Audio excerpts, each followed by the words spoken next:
What's going on, you guys? It's Ariel here. Welcome back to the Gamers Respite, where I have my friend Cruz here from previously, who worked at Rolling Stone in the gaming section. You talked about all things gaming. You reported on games. You basically were the games person who covered everything there. Correct me if I'm wrong. No, literally, I was the games person. The one games person. So I just want to let you guys know, we actually already had recorded this episode previously about a week ago, but my computer, much like a lot of technology, whenever it doesn't feel like it doesn't get enough love, it just decides to not like me right now. So for some reason, the footage disappeared when I installed the new drivers into RTX and for the GeForce. So be that as it may, that footage is lost to time and will forever be a memory in my mind. But right now we are going to try to do another version of this podcast with newer topics, but also diving into some of the same ones as before, because I feel like they're just as important to talk about. So one of the things I want to dive into first is, how are you? How is, job hunting? How is everything going? How is things you can't discuss right now because of NDAs? Yeah, no, I think everybody in this industry knows the job market sucks. So finding full-time work has been a struggle, but it's been good. It's been nice to like reset a little bit and also, just find freelance work. I haven't been a freelancer in like a decade, so it's been an interesting journey. Man, going from that switch of having full time to going back to freelance is, I can imagine, a little bit jarring and everything. But I know that for a fact, a company is going to see, yes, they used to work for Rolling Stones. We are going to snap them up immediately, hopefully. Yeah, no, I mean, we made a lot of good connections. I think, as a mainstream kind of brand, there could be some hesitance to like be taken seriously in the gaming space. But I think over the couple of years that we were doing it, I think we really kind of made a mark and had a foothold and made some great connections. So it hasn't been too tough. That's good. And I know that as of, I think in the last decade or so, gaming has just really made its mark as an importance in a sector in the journalism field as far as coverage goes, because I know when I was even younger as a teenager, I would see that it wouldn't be taken seriously as it is now to a degree. Like, what is your stance and your look on how gaming has shifted in a way from being kind of just a hobby that certain outlets would look at to now being this full kind of gargantuan thing that is covered and taken just as seriously as news and TV? Yeah, well, I think it's impossible to ignore it, right? I think, people look at the statistic that gaming as an industry is more profitable than entertainment and music combined, right? And that was one of my pitches when I first kind of went, to the editorial team at Rolling Stone, and was like, look, you can't ignore this thing. Like, it is a part of all these, everything we cover, everything you guys are covering, it's a part of it. It's part of movies, it's a part of music, it's a part of culture. Unfortunately, it's part of politics. So but it was kind of an easy sell. That's really good. Yeah, and that's the thing. I feel like it's so important in mainstream media, because when you look at movies and you look at music even, I think one of the most important things, in my opinion, in games is the music and how it affects the player just as much as the story. Because like 9 times out of 10, when like I think of Returnal, the first thing I think of is the music for some reason. I don't know why, but it's like the bosses in combined with the music, just incredible overall. That actually leads me to a fun question I wanted to ask you first. When you think of like any kind of game, what is one game that stands out to you as being kind of a monolith that, oh, this is what I think of when I think of gaming? Oh man, there's so many, especially since how gaming has just had quantum leaps over certain generations. I grew up in the 90s, so like obviously like the SNES era into the N64 era really kind of was the genesis of my understanding of games. So I feel like, it's obvious, but Super Metroid is kind of one of those pillars of game design. And like you said, audio design, visual design, like it created an atmosphere that I think a lot of people have been chasing in a way since. Exactly. And I completely agree. I mean, I wasn't one who played that in my childhood, but I saw my friends play it and I was like, oh gosh, this looks really interesting. But it sounds like massive, and I think the bigness of it was something that was overtaking at the time. It was the same way I felt about Zelda and the Wind Waker. That was actually my first experience of Zelda at all as a kid, especially on the GameCube, because I remember when I would try to be studying, I would actually hide the fact that I was playing Zelda when I was a kid, and my mom would come in and she'd be like, are you doing your work? And I was like, no, I'm playing Zelda. It's like, It's interesting because even like, I feel like back then it was like the art design of what you pictured a game to be wasn't exactly what you were seeing, right? So it was a little more of like theater of the mind in some ways. So like I think the manuals in games was such a big thing. I was always like stenciling and copying the manuals for like A Link to the Past, and like in my head that's what Zelda looked like, but actually it was just a bunch of pixel little block people. it's the same thing with Final Fantasy too. The artwork is absolutely phenomenal, and then we see like the 6-bit designs that were being done. And it just like looked like these squished little characters of pixel. Yeah. But one of the first topics actually I want to get into, as much as I want to dive into our history of our past with gaming, is Xbox. I know this is a topic that cannot be ignored, as much as sometimes I just want to hide in a corner and, rock back and forth with it. I just am noticing that as much as a lot of people are recently giving shit to Xbox currently because of the obvious, because of the war in Gaza, because of everything that is going on, because of the amount of technology that is being given currently to the IDF, to everything that is going on right now, I want to understand from your perspective, do you think that they can necessarily, and this is going to sound blunt, but I mean it in the best way possible, do you think they can necessarily dig themselves out of the hole that they've dug in terms of loss of community trust? I feel like it's hard to say because I feel like that trust has been dwindling for the better part of 20 years, right? I feel like Xbox really peaked in the 360 era, right? Like they had some really bold swings. Like it was a catch 22 because they launched the 360 a year in advance and just kind of like got that install base, right? They built fandom with Halo and Gears and all those things and online gameplay, really innovating at that time. But then also they were bricking all their consoles because they raced it to market. So like everything they did always came with like stepping on rakes. Every foot forward was also a foot back. So I feel like every generation you kind of see this dwindling interest and trust. And even with something like Game Pass, which was, I think, innovative in its own way and seemed like a really great deal for a long time, did a lot to build some kind of trust. But then, again, whenever it comes to hardware, there's always some weird thing, that they do that people are just like, why are you doing this? And that's before you even get to the cultural implications of what they're doing now with, defense contracting. But I think, their new CEO, right, has been doing some really interesting things to pretty immediately try to, remind people like, hey, here's why you liked us in the first place, if you ever did. Reducing the amount of AI usage, via Windows in whatever the future Xbox will be, and going back to that older style logo, and even reducing the price, somewhat for Game Pass.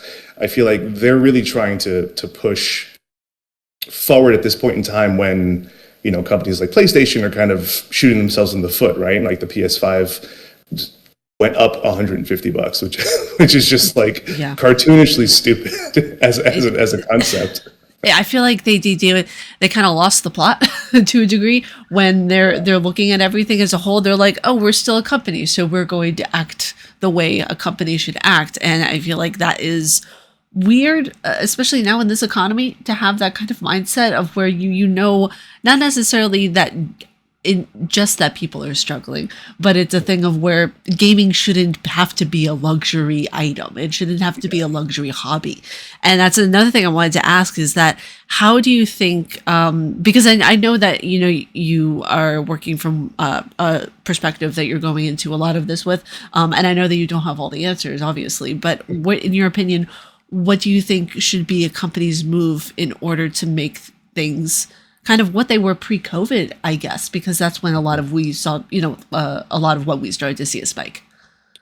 Yeah, I think the focus really should be availability and accessibility, right? Like maintaining your current users and also continuing to grow the market, right? Because that's a big thing. They're competing with mobile, which it's 99 to 1. Like you're going to be totally destroyed if you completely lose the plot on your audience.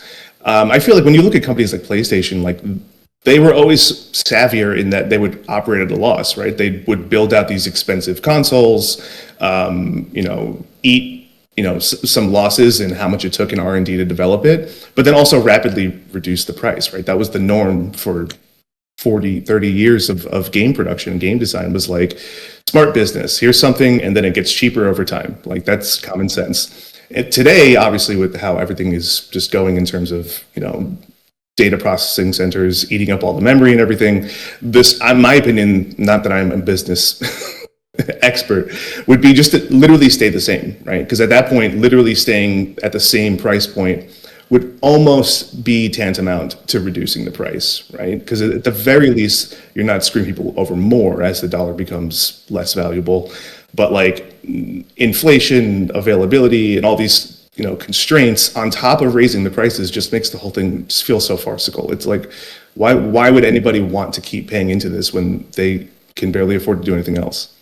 Exactly. Like when you're at the point of where you have to choose between getting gas for your car and food, I think it's very clear that there's a message that needs to be sent to these bigger monolithic companies that try to push the message of where, no, wait a second, but that includes buying our stuff, right? Like it's kind of strange to see that kind of mindset because it feels so devoid from avoided from reality that you just look at them and you're just like, how is that? There's some connection that's missing there. I feel like and it's, I don't know, it's very strange to see unfold in real time.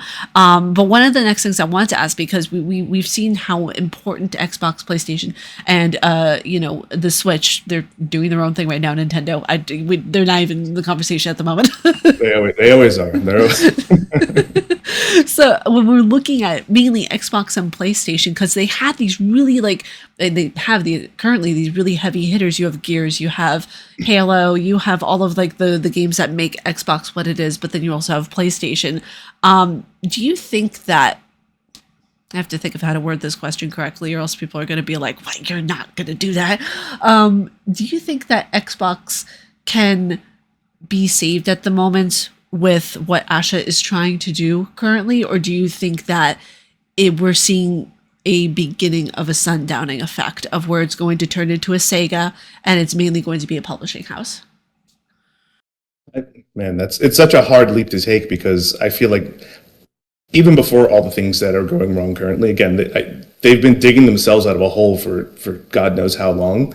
I think when you look at the last 2 years, they've done some really great stuff with the publishing side, right? I feel like Xbox Game Studio has been honestly kind of outpacing Sony in what they've been doing in terms of first party titles, like really great stuff like, South of Midnight, and, people love Doom, people love Ninja Gaiden. Like, it feels like they're putting out great games, I think, for the first time in a long time. It's just everything else that's kind of fucking them over. Yeah. It's just kind of strange. You're saying, sorry, I didn't mean to step on you. No, you're absolutely fine. I was just going to say it's just kind of strange because I feel like everything, and they're trying to hit everything at the wall once to see what sticks in a way. Yeah. Well, it's interesting. I think, again, just seeing the rapid pace at which they're trying to course correct, it's just nice to see, because sometimes you don't really know what these inner workings are. You see these trickling outs of new marketing campaigns. This is an Xbox. Your phone's an Xbox. Your fridge is an Xbox. And it's like really just dumb maneuvering. And to kind of just see someone kind of come in and just throw it all out and say, no, forget that shit. Let's go back to being Xbox. I think that's probably the smartest play. But you really can't ignore, again, like, the politics of what Microsoft is involved with, and just the many, many ways in which we know that they have historically shot themselves in the foot and will probably shoot themselves in the foot again. Yeah, and it's really, I mean, I don't know, just as a consumer and someone who, at the end of the day, it's all about games. Like, that's the thing. Like, that's why I feel like so many of the conversations surrounding this, when we get to the core of it, it's literally just about gaming. And I feel like so many people are losing kind of that message of where it's just like, oh, but it's politics, but it's this, but it's making more money. It's like, literally, no, hold on. It's literally just about the games for a second. Because we did have South of Midnight. We had so many great IPs that came out. And I feel like there's such a chance right now. I feel like there's such a crucial point in the history of that company of where they can go, wait a second, this is not the path we want to take. We don't want the AI bullshit. We don't want to intermingle too much in foreign affairs right now. We don't want to do that to a point of where we're hurting the people that we care about. Because right now with the war in Gaza, with everything that is happening, it's the people that matter. It's not the AI that matters, Yeah. So I feel like it's such an important thing of where they have to decide what part of history they want to be involved with. I don't say that as a bad thing. I say that as a thing of where it's just like they got to be worried at least just a little bit about what's going on, I feel. Yeah, I mean, I think again, not as a non-expert entirely, just from a consumer, aspect, the smartest decision they could make would be to divorce themselves further from the Microsoft brand and everything Microsoft is involved with. Unfortunately, in the tech side, they're going to be leaning further into that, right? I'm sure. Obviously, the next Xbox will be super Windows heavy base, and it'll be like a PC, and that appeals to a type of gamer that also alienates the vast majority of people who will actually buy an Xbox because nobody wants to deal with Windows while on their Xbox. No. And also the fact of where it's just like it takes away kind of the whatchamacallit, the way that it's literally like a console, that takes that kind of away from it of where like the Xbox is supposed to be a dedicated piece of hardware for gaming. I feel like when, as much as I love my PC, there are more issues that need be with it a lot of the time. And for all intents and purposes, Windows 11 is a virus in and of itself. So when I look at the entire grand scheme of it, we see the Steam Cube coming out. We see Microsoft going into competition with that, with Helix, I feel. So it's not surprising at all to see them kind of go into this. But I also really will be interested to see if they actually make it look like a box, which will be hilarious because we saw the fridge. Now we're leaning more into like their box era, which is fantastic. So I don't say that to poke fun. I say that like in slight humor in order. People who are watching, it's literally a joke. Get over it. It's fine. But one of the next topics I actually wanted to dive into was the games. The amount of games that are coming out right now this year are massive. It's so much. I need to know what game right now you are looking forward to covering the most. Oh man, I feel like this happens every year where it starts a little slow and then suddenly it's just getting worse and worse. Where you're like, I cannot keep up with everything going on. Obviously, I don't know how far along this will air, but the new Star Fox remake, I feel like everybody was losing their minds over that for good and bad reasons. Looks really great. Personally, I'm a huge 007 fan, so First Light, I'm beyond ecstatic to play that and experience that, especially being like, again, as a Bond nut job, 20 years to the day since the last time we had a new James Bond. So to have that in gaming form, right? To have someone it's got fully mocapped actor and voice, and bringing the idea of James Bond with a literal physical figure and a person to a new generation before they ever even cast the next film Bond. I think that's really interesting. As well as the new Marvel fighting game for PlayStation, because I also love fighting games. So anything that even smells faintly reminiscent of Marvel vs. Capcom, like I'm in for it. Yeah, it's going to be so interesting to see because I love that companies are starting to put out nostalgic remakes that actually like are meaningful to a lot of people. Not that Resident Evil isn't, or not that certain remakes aren't, but I feel like those really like niche ones. Like I feel like, when is Nintendo going to remake Conker's Bad Day? Like that's what I want to know. I just want to. They will never do that. I feel like that's a little dirty secret that they just hid, and they're just like, we're gonna just pretend that this doesn't exist at all.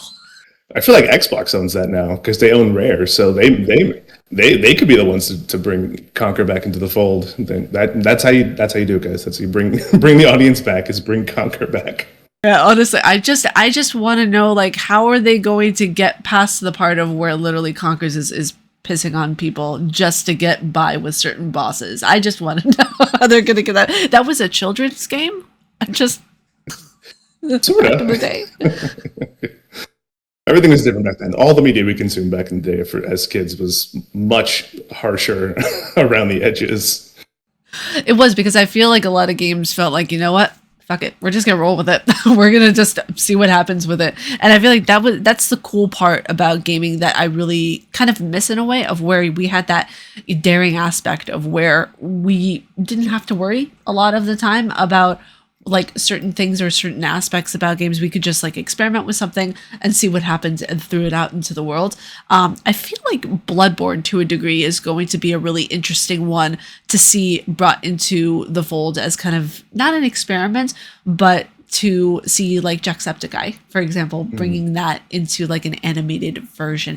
And I want to get your opinion on this. Do you think that this will probably bring more fans in, so that Sony absolutely has no choice at this point? They have to do a PC version.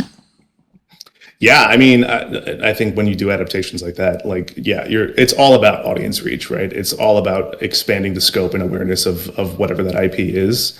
I feel like they will probably put more pressure on From Software to to get that game on PC and potentially develop more, although obviously there's been a lot of hesitance there. But yeah, I think, we enter now what I dumbly called the golden age of gaming adaptations, right? Like everything is a gaming adaptation because it's an arms race, right? Once the superhero, hype kind of died down over 15 years, everyone's looking for the next big thing. Every studio and network is looking for their video game adaptations in the arms, locking up things like that, locking up things like Elden Ring that have such a cultish fan base, is super smart, as long as you pay reference. Exactly. Well, when you say cultish fan base, immediately my head turns to like Cult of the Lamb. It's just like, yes, we are going to sacrifice a tiny liver and just bow down to the overlord of Moog. Yeah. Oh my gosh. It's going to be interesting to see how it all turns out, because I'm very excited, because Jacksepticeye is such a fan of Bloodborne. He's such I would say probably like not an uber fan, like to make it sound like, like, oh, he's just an uber fan, but he's someone who genuinely cares, I feel like, about the game. And as someone who has over 400 hours in Bloodborne, I absolutely love the fact that to see another content creator doing this because they love it, like much like Markiplier did with Iron Lung. Mm-hmm. Yeah, I mean, I think that's one of the key things, and that's what I think has differentiated just the last couple of years in terms of gaming adaptations is, again, in not just involving the studios, which should be honestly a no-brainer, but just having people who, like, a generation of directors and writers and producers who grew up with games and understand their inherent value and what they bring to the table as an artistic medium. So I think we've already seen much better leaps in quality in the last couple of years compared to 10 years ago, compared to the 90s.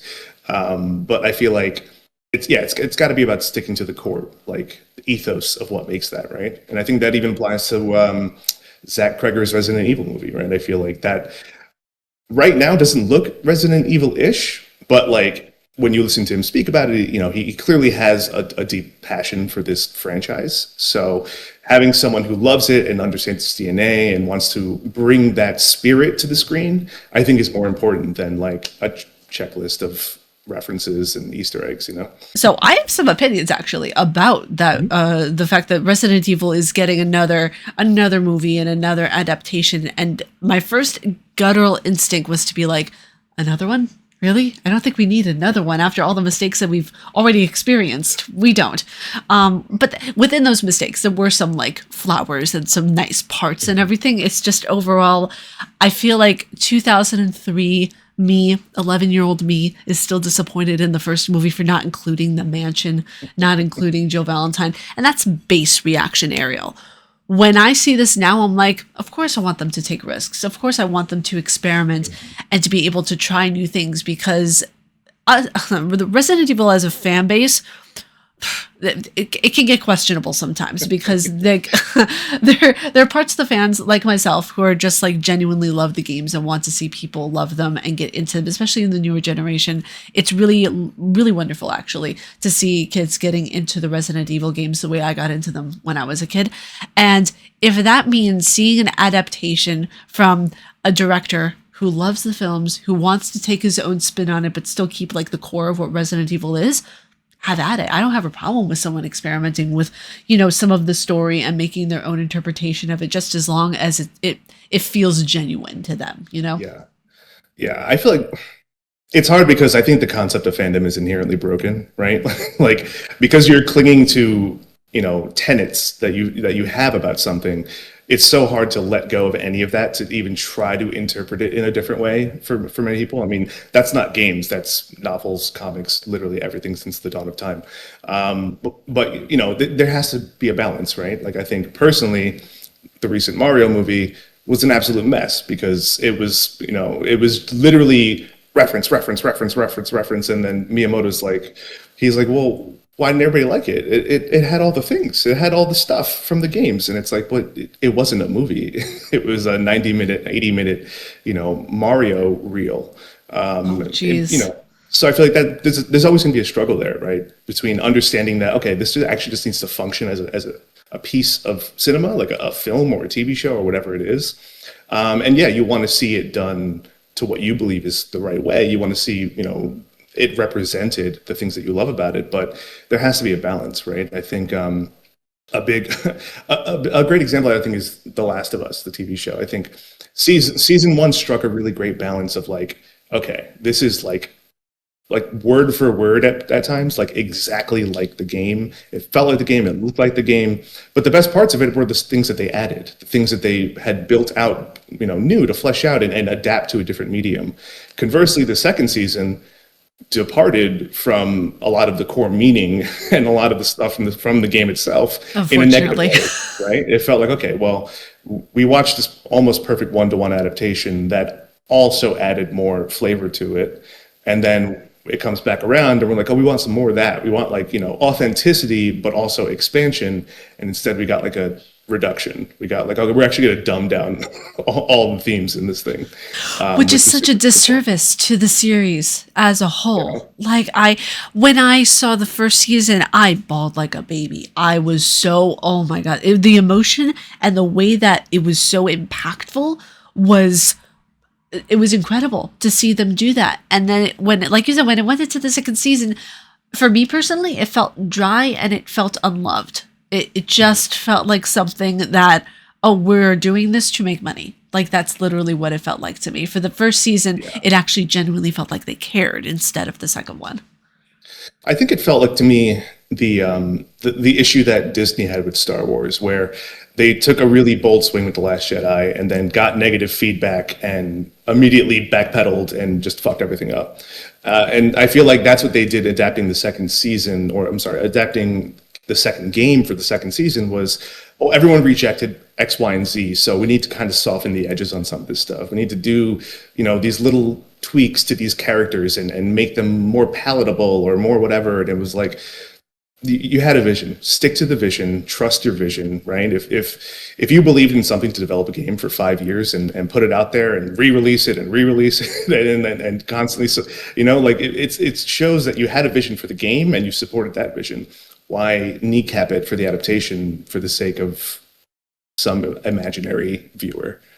It's the perfect example I can think of is The Sopranos. They didn't kneecap that at all. They went full throttle with that one. And I feel like if they can do it and they can create a message with how raunchy and with how not only gory it was mentally, but to see the kind of the evolution of the characters, probably one of the best pieces of television, in my opinion, besides Game of Thrones and The Walking Dead. We see The Walking Dead and we see how much of a monolith that is for zombie culture within media, because I'm actually watching through it for the first time right now. I'm on season 7, and that show is probably one of the most impactful horror pieces of television I've ever seen. So if all of those TV shows can do it and they don't have to sacrifice their the show's integrity for that, I don't know why they couldn't have done it the same way. I feel like even some of the casting I felt could have been done a tiny bit better, in my opinion.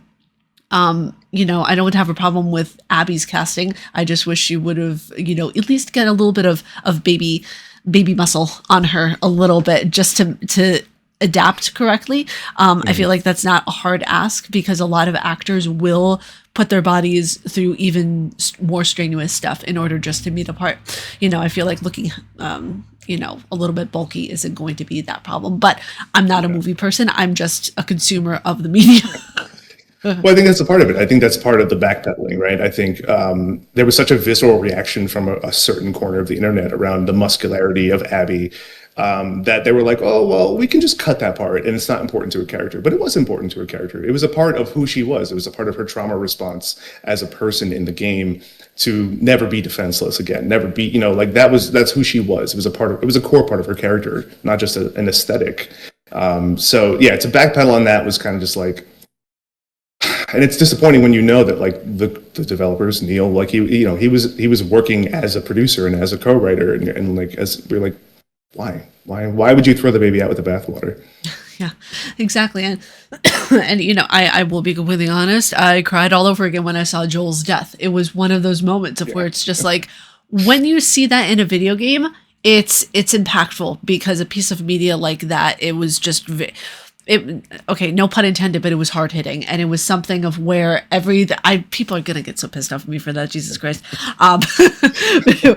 Whatever, because I don't like Joel. I don't like his character. I didn't like him in the games. I thought that good for him. He got what he, in a sense, deserved for killing a family, killing a father. But it was one of those things of where you see it in a TV show, and while it was emotional and everything, I don't know about you, but it didn't have the same emotional impact as it did in the game. No, and I think a lot of that has to do with the clear difference of the medium, right? I think when you experience however long, 15 hours, literally embodying Joel in the first game and forging that relationship like with Ellie, from a POV, a very immersive kind of aspect, you have a much closer tie to him. And then the moment they flipped the script, it was exponentially more powerful than a passive television show could have made it, right? It still could have been better, but I think just by leaping from the mediums, you're already losing a huge part of what makes that moment so impactful in the game. Yeah, exactly. And, there are other aspects that I really, enjoyed of the television show. But when it comes to like the games, I like that they redid the accessibility. They were able to do things with the remake of the first game that I feel like you could have only imagined of, back when that first came out. But I want to be able to switch topics really quickly and go into a game that I've personally been playing right now. I'm doing a playthrough currently on my main channel, Huggable Hipster, is of Saros. Have you been playing Saros? Oh my God, yes, so much. I need to discuss this with you because this game is incredible. I just beat the first boss, so I am in love with it so far. Raul does an incredible job as Arjun. Like, I need to know your opinions. What do you think of the game? I love it. I mean, I was a huge sucker for Returnal. Like, that's probably one of my proudest platinum trophies, just grinding away for like 80, 90 hours on that game. I couldn't get enough. I feel like what they did was a really good job of making it more accessible, not just in terms of how the game plays, which it is slightly more accessible. Like, they have all these modifiers. It's it's definitely easier to hand this controller to somebody and be like, try this. But just in the whole framing of it, right? Like, there's more people to talk to. It's not so isolated and depressing, although it's a very depressing story. It's not as like oppressive as Returnal was in a lot of ways, which it makes it more accessible inherently. For a certain type of gamer, also having a male protagonist will pique their interest more because they're the shit. But yeah, no, I think overall it's a great spiritual successor. I feel like that's what I would love to see more of in gaming, is kind of like reiterating on an idea or concept or the DNA of a studio and saying, we make great shooters and we're gonna take this and evolve it or tweak it or change it. And give it its own, fingerprint, without being like, well, this could have just been Returnal 2. I don't think it needed to be Returnal 2. I think it's a really great way to continue the ethos of Returnal and what Housemarque has been doing, just making another great game. Yeah, I completely agree. And I think it goes a lot to say that whenever I was experiencing Returnal for the first time, you have these incredible bosses, Hyperion probably being my number one boss out of all of them. It's probably one of the coolest things to see a company say, well, we're not going to follow the typical script. We're not going to do like a one-to-one kind of, continuation of Celine and her story and everything. We might, because I'm seeing some of the connections to the first game in terms of setting, in terms of the grand scope of it all, but it's not a one-to-one connection, which I feel like making it in the same universe but taking a different perspective is really cool that they did that. It was so funny too, because when I went into the first boss, I, of course, like you die always to like a lot of them, and then when it brought me back at a certain point, I saw the modifiers. And I was laughing my ass off because I feel like the game said get good in so many ways. Do you need a hand? Like, here, come on. Exactly. It was just like, oh, so it says, no, we're going to take it down just a couple of notches. But the cool thing about the modifiers is that you can't have one without the other. So you have to have that balance between, okay, the things that make it a little bit more palatable to the things that are just like, no, we also want you to work for it too. So I think that having that balance modifier there is so good. And I feel like it'll get a lot more people into it. But when you were did you write up a review for it, or were you playing it for yourself? No, I was just playing it for myself, and potential think pieces. Every writer loves to play a game and go, "What can I mine from this?" But no, I think it's a game that's so satisfying to play that even if I was under like a rush for an embargo to do that, I would have like continued well past the embargo, right? I think what people kind of misunderstand about games journalists specifically is that you're always under the gun to like get as far into a game and mine out every aspect and explore every piece because you have to do it by a deadline or whatever, and that can impact the enjoyment of it. But those games that really click, you're like, all right, my slate is clear. I have a gap. I have to come back to this. Like, I need to fight. Like, so it was nice not to be under the gun, but also like, even if I was, I would still be playing. Sorry. And that's fair too. I mean, that's the thing of where it's a topic I wanted to actually dive into with you, where and this is something I talked about with Ash Parrish, wonderful human being. When we were covering this topic, it was when Pragmata had released, and I wanted to get your insight on being necessarily like under an embargo when you are a games journalist. Now, as a lot of people know or may not know, games journalism isn't just about reviewing games. It's about covering news. It's about covering features. It's about covering op-eds, like a lot of different types of news coverage.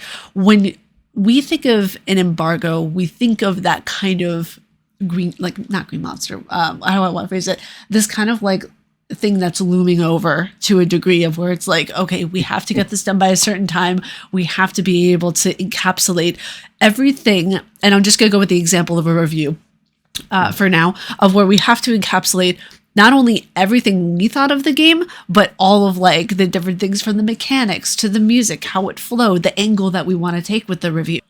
How do we try to find that balance between like mentioning everything we want to mention, but also making sure that it's out on time and palatable for viewers, I want to say? There's no one answer. I think it really depends on the lens in which you're approaching it and who you're writing for. What medium are you covering it for? Are you doing a video review or doing social reactions, or is this a written review? And who you're writing it for, right? I think if you're writing it for a specific gaming publication, something like IGN or GameSpot, like there may be more of a focus on the technical aspects. Throwing it back to other games. What is this studio known for? Building out those details, but also understanding that the reader has that inherent knowledge, right? Because they've come to this place. When you're writing for somewhere like Rolling Stone, you kind of have to assume the reader may not have any of that knowledge, right? So when I'm playing a game, I'm thinking, okay, what are the touch points here that I can kind of drive this back to for someone to understand or immediately kind of resonate with them? Like, okay, this feels a little bit like this feels like this movie, or beyond just assuming people know who this developer is and have come in with this kind of preloaded knowledge. And at that point, unless there was like glaring issues, like I wouldn't really focus that much on the technical aspect, because if a game works and it functions, like that's fine. Like like I'm not going to nitpick about 30 FPS versus 60 FPS or whatever. It's more about, okay, like let's take Sorrows. How'd that game make me feel? what what was the immersive experience like? How, did the core loop of the game kind of drive me to want to keep going, or drive the mystery, or drive my interest? Like, that was my take on it, right? That's what's interesting to me, is this audio visual experience, this story, this immersive kind of element that you can have with it. But everybody has a different prerogative, right? And everybody's under the gun to do a different thing. I think the hard part comes in with, how long games are. They are just too fucking long. So like when you get a massive RPG that is literally, you need like a bare minimum of 70 to 80 hours to crack the story and get to the credits before having to go back and get the true ending, or what, I feel like that's when you really get into a kind of a hairy situation where, okay, I have 10 days to do this. And some people have more than one game to review at the same time, right? So especially if you're freelance and you're working for different outlets, like, you're trying to balance many plates, and I think it does affect the core experience to a degree.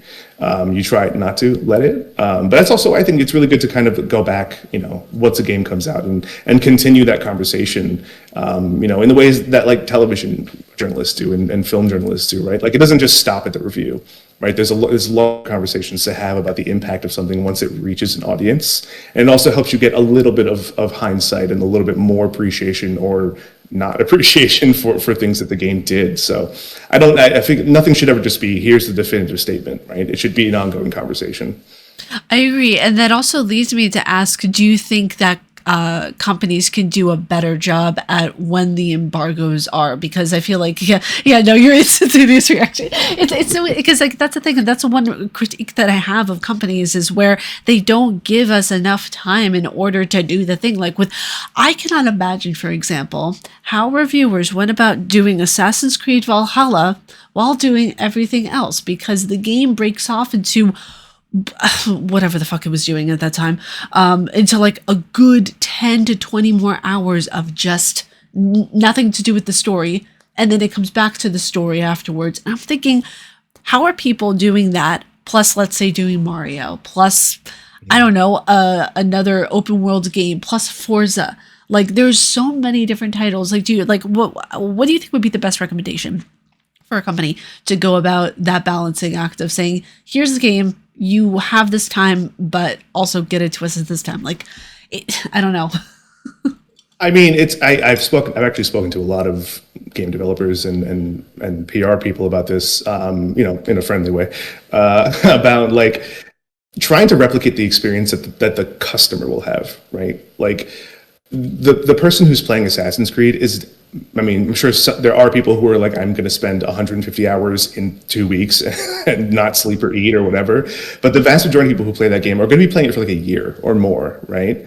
So like, obviously there's no world where you can get that much time, but like a month, right? The game is, for all intents and purposes, done. And you get a lot of games that are, even with the, a 2-week, 10-day, 5-day embargo, like, you get games that are still like, okay, look, here's our caveats, here's our bullets on what we know is a problem, here's where these patches are going to come in, right? So it's like, it's kind of funny. It's almost like how movies are being made now. Like, you get like a Marvel movie to come out, and they're finishing the VFX down to the final week of the film's release, and then the movie comes out, it kind of looks like shit. And then the Disney Plus version, they have like fixed the errors, right? They're still patching movies these days.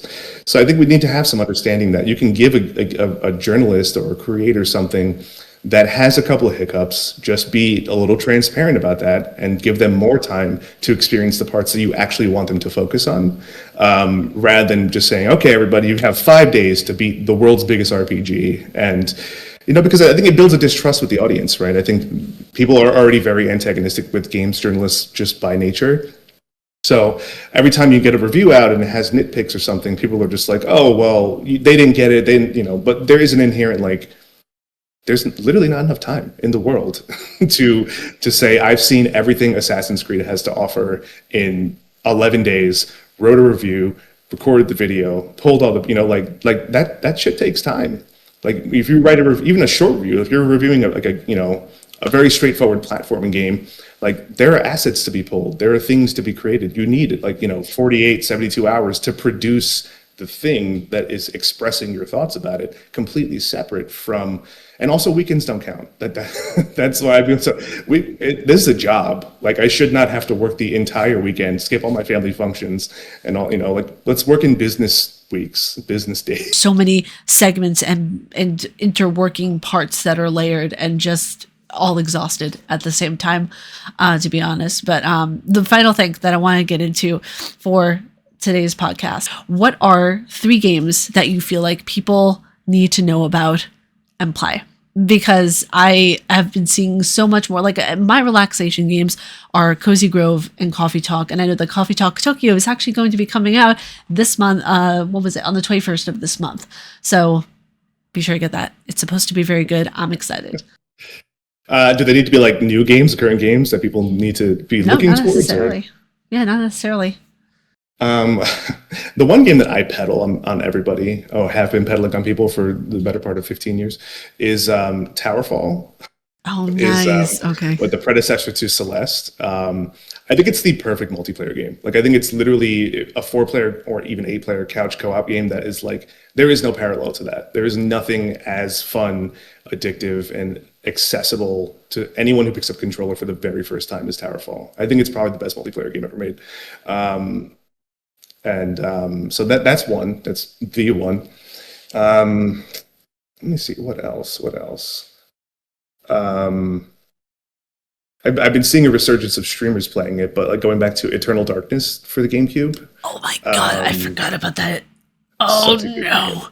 Wait, no, like I remember that I actually said something on, I think it was on Bluesky, that Blober Team would do a fantastic job at remaking that game.